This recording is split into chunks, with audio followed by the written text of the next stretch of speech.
မာနာကြီးသောကြက်ဖားကြီးနဲ့ပညာရှိပိုးကောင်ကလေး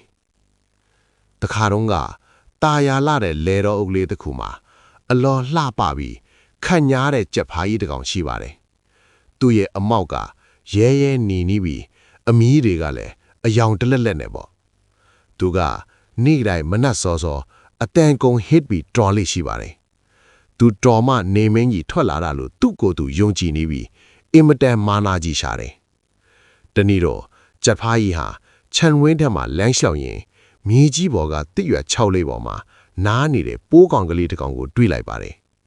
ကြက်ဖားကြီးကသူ့ရဲ့ရင်အုပ်ကိုပြင်ပြီးနှာခေါင်းရှုံကဖြောလိုက်တာကဟေးသေးငယ်လုံးနဲ့ပိုးကောင်စုံ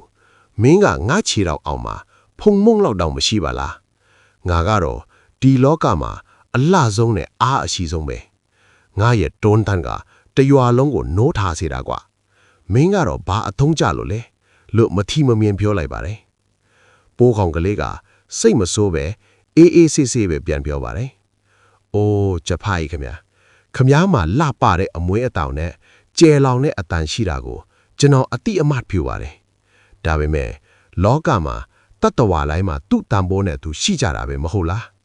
သေးငယ်တာဟာအတုံးမကြတာမဟုတ်ပါဘူးတဲ့ကြက်ဖားကြီးကတဟားဟားရေမောပြီး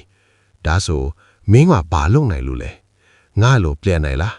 ငါလိုရဲရင်လားလို့မေခွန်းထုတ်ပါတယ်အဲ့ဒီအချိန်မှာပဲကောင်းကင်မှာ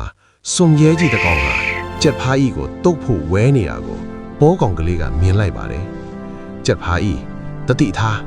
အပေါ်မှာစွန်ရဲကြီးလာနေပြီမြန်ပုံတော့လူအော်ပြောလိုက်ပါတယ်ကြက်ဖားကြီးကလက်ဖြန့်ပြီးဟိုပြေးဒီပြေးလှုပ်ပြီးမယ်သူ့ရဲ့ခန္ဓာကိုယ်ကကြီးလွန်းလို့